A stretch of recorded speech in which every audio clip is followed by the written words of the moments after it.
కూకట్పల్లి నియోజకవర్గం old Bowenpally division survey number 1 Chitragadda బాధితులకు అండగా భారతీయ జనతా పార్టీ మల్కాజిగిరి పార్లమెంటు సభ్యులు ఈచెల రాజేందర్ ఆదేశాల మేరకు రాష్ట్ర నాయకులు కూకట్పల్లి ఇన్ఛార్జి మాధవరం కాంతారావు రావడం జరిగింది.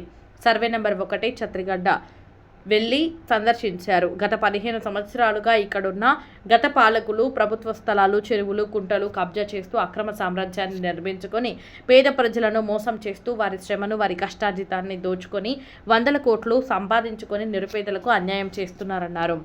గత 15 సంవత్సరాలలో కూకట్పల్లిలో ఉన్న 9 చెరువులు, కుంటలు సర్వే నెంబర్లో 1లో ఉన్న 28 ఎకరాల 28 గుంటల ప్రభుత్వ స్థలం కబ్జాకు గురైందని, స్థానిక ఎమ్మెల్యే, స్థానిక కార్పొరేటర్ ఈ స్థలాన్ని పేద ప్రజలకు అమ్మి రెక్కాడితే డొక్కాడని నిరుపేద ప్రజలను మోసం చేసి వందల కోట్లు దండుకొని వారి ఆవేదనకు, వారి ఆక్రోశానికి కారణం అవుతున్నారన్నారు. నిజంగా హైడ్రా కానీ ఈ ప్రభుత్వానికి కానీ చిత్తశుద్ధి ఉంటే ఈ భూ బకాసులను, వారి దళారులను ప్రాసిక్యూట్ చేసి వారి ఆస్తులు జప్తు చేసి పేద ప్రజలకు న్యాయం చేయాలి. పేదలు కట్టుకున్న ఇళ్లను ఇబ్బంది పెట్టకుండా ఎవరైతే ఖాళీ స్థలాలు లక్షలు పోసి ఉన్నారో వారికి అమ్మిన దళారులను, స్థానిక నాయకులను, స్థానిక కార్పొరేటర్ను, స్థానిక ఎమ్మెల్యేను, ఇందులో ప్రమేయం ఉన్న స్థానిక కాంగ్రెస్ నాయకులను ప్రాసిక్యూట్ చేసి వారిని జైలుకు పంపాలని, పేదలకు వారి డబ్బును తిరిగి ఇప్పించాలని, ఇక్కడ మోసపోయిన ప్రజలకు భారతీయ జనతా పార్టీ ఎప్పుడూ అండగా ఉంటుందని అన్నారు. వాళ్ళకు మనం అండగా ఉండాలి. ఎవరైతే కొన్ని మోసపోయారో వాళ్ళకు డబ్బులు ఇచ్చే వరకు, అమ్మిన వాళ్ళపై చర్య తీసుకునే వరకు, జైల్లో పెట్టే వరకు కూడా వదిలేదు లేదు. అప్పటి వరకు మనం పోరాడుతూనే ఉండాలని చెప్పేసి ఢిల్లీలో ఉన్నా కానీ నన్ను పంపించడం జరిగింది ఇక్కడికి. కాబట్టి ఖచ్చితంగా ఇక్కడున్న ప్రజాప్రతినిధులు ఖబర్దార్, వాళ్ళ చీలాలకు కూడా చెప్తున్న ఖబర్దార్. ఎవరైతే సామాన్య ప్రజలు డబ్బులు గుంజుకున్నారో వాళ్ళకి ఇప్పించే వరకు మేము వదలం. ఇక్కడ ఉన్న ఇల్లు కట్టుకున్న వాళ్ళకు కూడా మేము భరోసా ఇస్తున్నాం. ఖచ్చితంగా మీ ఇండ్లు పోకుండా చూస్తాం. ఖాళీ స్థలాలు ఎవరైతే ఉన్నాయో వాళ్ళకి డబుల్ బెడ్రూమ్లు ఇచ్చే వరకు కూడా మా ఎంపీ గారు ఖచ్చితంగా పోరాడతాం. భారతీయ జనతా పార్టీకి సామాన్యులకు అండగా ఉంటుందని చెప్పి సందర్భం మనం చేస్తాను. దొంగల చేతిలో నుంచి ఈ స్థలాన్ని సొంతం అంటే తన ఆధీనంలోకి తీసుకున్న కబ్జా హైడ్రా అయినా కూడా ఇప్పుడు వాళ్ళు రాత్రి పిలిపించి భయభ్రాంతులు గురి చేసి ఎవరికి మా పేర్లు చెప్పొద్దంటూ, రెండోది వచ్చేసి ఎక్కడ కూడా మీరు భయపడాల్సిన అవసరం లేదు, కోర్టు నుంచి కూడా మనకు ఆర్డర్ వచ్చింది అనేది వాళ్ళని కొద్దిగా మభ్య పెడుతున్నారు. అలాంటి వాళ్ళకి మీరు ఎలాంటి సమాధానం ఇస్తారు?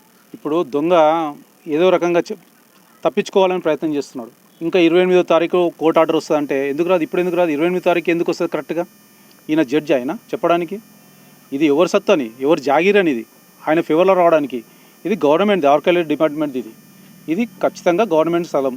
ఇది ఎవరో ఏదో తప్పు పత్రాలు సృష్టించి ఈరోజు మాది అని నోటరీలు చేసి ఆ స్థాయికి తీసుకొచ్చి దాన్ని నోటరీ నుంచి కన్వర్ట్ చేసి మళ్ళీ రిజిస్ట్రేషన్ చేస్తున్నారంటే ప్రజలు ఎంతవరకు మోసం చేస్తారు?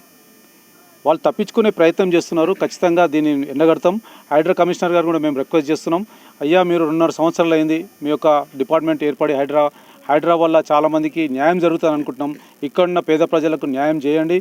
2.5 సంవత్సరాలుగా మీరు ఏం చేసినారని మేము అడుగుతూ ఉన్నాం. ఇప్పుడు ఇది ఏదో రాత్రి ఎప్పటి నుంచో వస్తుంది కాదు, రాత్రి వచ్చింది. ఇది మీరు రాకముందు కాదు, మీరు వచ్చిన తర్వాతనే ఈ ఇండ్లు స్టార్ట్ అయినాయి. మీరు ఏం చేస్తున్నారు? హైడ్రా వాళ్ళు ఇప్పుడు వచ్చేసి ఇండ్లు గులగొడతా ఉన్నారు. మేము డిమాండ్ చేస్తున్నాం హైడ్రా కమిషనర్ గారికి, ఇమీడియట్గా మీరు వాళ్ళపై చర్య తీసుకొని ఎవరైతే అమ్ముతున్నారో, ఎవరైతే ఇండ్లు ఉన్నాయో వాళ్ళ ఇండ్లను టచ్ చేయకండి. ఎవరైతే ఖాళీ స్థలాలు ఉన్నారో వాళ్ళకి డబ్బులు ఇచ్చే ప్రయత్నం చేయండి.